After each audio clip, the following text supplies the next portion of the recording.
Everyone, কেমন আছো তোমরা সকলে? আশা করছি তোমরা সকলে ভালো আছো, সুস্থ আছো। আমি কিন্তু ভালো নেই। বিগত দুদিন আমার প্রচণ্ড শরীর খারাপ ছিল। আজকে বিগত দুদিনের থেকে একটু স্টেবল কন্ডিশন। তো সেই কারণে ছোট্ট একটা ইনফরমেশান দেওয়ার জন্য এই ভিডিওটা করছি। আজকে সকাল থেকে কোনো রকম ব্লগ বা ভিডিও কিছুই করিনি, কারণ কোনতেও স্ট্রিক্টলি বলেছে রেস্টে থাকার জন্য। আচ্ছা তোমরাই বলো, আমরা যারা হাউসওয়াইফ বা যারা মেয়েরা রয়েছি সংসারে, যাদের মুখের দিকে তাকিয়ে রয়েছে সংসার, তারা কি করে 24 ঘন্টা রেস্টে থাকতে পারে? মনের ভেতরে তো সবসময়তেই একটা টেনশন কাজ করে, আর সংসারের মধ্যেও গন্ডগোল শুরু হয়ে যায়। কিন্তু কি করা যাবে, শরীর খারাপ হলে তো অ্যাডজাস্ট করতেই হবে। তো যাই হোক, আগামী কয়েকদিন হয়তো একটু ইরেগুলার ব্লগ যেতে পারে। আশা করছি তোমাদের সাপোর্ট এবং ভালোবাসা পাবো। আর আজকের এই ভিডিওটা জাস্ট তোমাদের ছোট্ট একটা ইনফরমেশন দেওয়ার জন্য।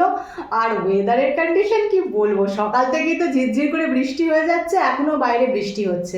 বর্ষাকাল, তার উপর আবার নিম্নচাপ, সবকিছু মিলেমিশে একটা একাকার অবস্থা যাকে বলে। আর এরকম ওয়েদারে যাদের প্রত্যেক দিন বাড়ির বাইরে যেতে হচ্ছে, তাদের অবস্থাটা যে কতটা কষ্টকর। তো যারা এরকম প্রত্যেক দিন বাড়ির বাইরে বেরোচ্ছ বা বেরোতে বাধ্য হচ্ছ, তারা প্লিজ একটু সাবধানে থেকো, নিজের শরীরের যত্ন নিও, নাহলে এই আমার মতন অবস্থাই হবে আর কি। তো যাই হোক, এসব ভেবে লাভ নেই। শরীর থাকলে শরীর ভালো, শরীর খারাপ এগুলো তো লেগেই থাকবে। তো চলো, আর বেশি কথা বলে তোমাদের সময় নষ্ট করব না।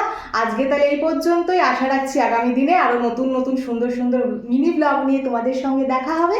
তো ততক্ষণের জন্য টাটা।